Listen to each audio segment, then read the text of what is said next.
Phoenix police not saying a lot tonight about what led to this shooting, which as of right now they believe to be accidental. We have watched them talk to several people in the parking lot. He is Stephanie, and he actually was just visiting the valley, stopping at Dillard's. He was driving through this parking lot when he noticed something odd. He saw that woman sitting in the back of her trunk. Yeah, their house on the hill doesn't have neighbors anymore. There are a lot of commercial developers who want to take over this land, but you know what this couple can control? You're looking at it, all these lights, and they are really making the most of this holiday season.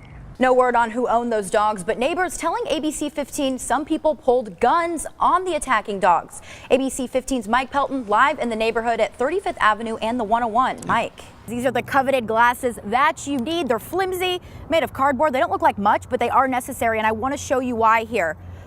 See how it's completely dark, but when you look through and see the sun, it's just a little orange dot. This is what you need to protect your eyes come Monday. What a thriller. I cannot think of a better way to enter the postseason after 6 years. Well, Steve, Lieutenant Ed Wamette no longer serving here with the Tempe Police Department. Last month, he was granted what's called accidental disability benefits. And I've been out here for hours, and it is still standing water. Get a look at this down there towards that rack right there, still a couple feet deep. And I want to show you just how powerful the winds really were here.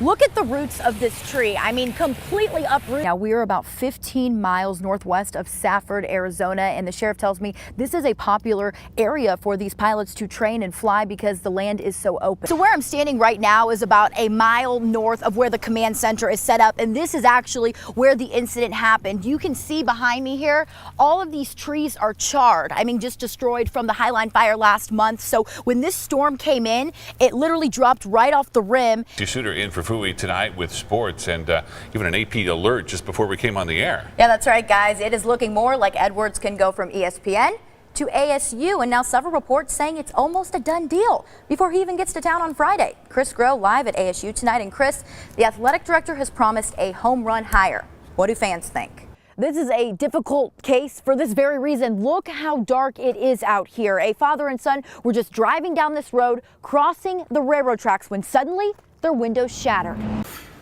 This has been 2 years in the making, very emotional, very devastating for both sides. That emotion, part of the reason why the judge chose to not release this video to the public until tonight. And I want to warn you multiple times, this is very graphic and very intense. This is the view from former Mesa officer Philip Brailsford's body camera. Stop right there! Stop! Stop! 5 officers confront Daniel Shaver and a guest in this hotel hallway. They were responding to a call that someone was pointing a gun out the window. Shaver was believed to be that someone. If you make a mistake, another mistake, there's a very severe possibility you're both going to get shot. Do you understand that? Yes. I do. Yes. All right. One officer asks if anybody else is in the room and if they're drunk. No. No. All right. So you're not going to have any problems understanding anything that I tell you, right?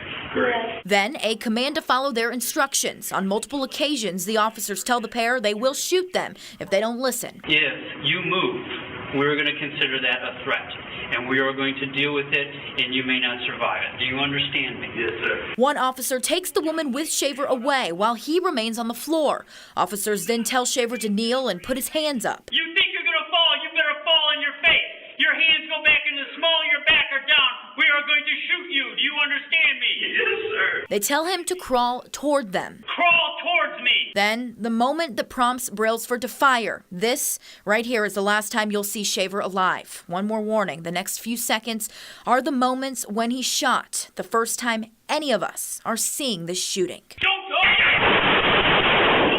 Mesa police stand by Brailsford's decision to fire, while Shaver's family believes he's an unjustified killer. The jury stands by Brailsford. On the charge of count 1, second-degree murder, not guilty.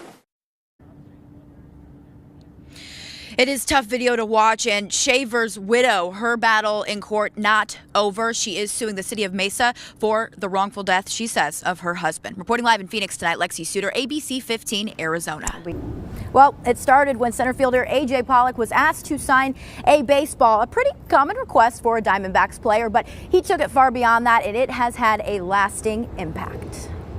Baseball, basketball, soccer. For 16 years, Sammy Cebulka lived for sports. It was in my upper shoulder, the deltoid. Until one day, it took all he had to simply live. So I was diagnosed with a sarcoma in my right shoulder, and then from then on it was kind of like I was living that sick person life. 48 straight weeks of chemo and radiation. He lost all his strength. He couldn't go to school. His life was suddenly a series of curveballs. That was the beginning of it, really. Then a family friend mentioned Sammy's battle to Diamondbacks center fielder A.J. Pollock, who was facing a setback of his own. Right when I met him and met his family, I was hooked. I wanted to hang out again if he wanted to hang out with me. From the moment we met, we just talked baseball, just stuff like that. It was good to get my mind off certain things. The pair became fast friends. A.J. invited Sammy to games, even visited him at home and in the hospital, building a bond they both needed. You said I'm a mentor for Sammy. Sammy really helped me a lot with the injury and keeping things in perspective. Sammy is now 17 and cancer-free. Though there's no piece of hardware for this win,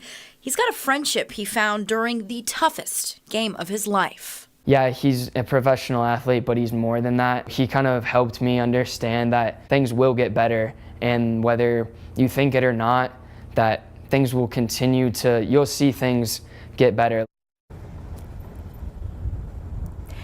Sammy will go back to school at Brophy next month. He's working hard so he can get back on all of his sports teams. And guys, get this, the doctor who is helping him rehab, also the same person that got AJ back on the field after his injury. Live tonight in Phoenix, Lexi Suter, ABC 15, Arizona. Kudos to that doc. Makes it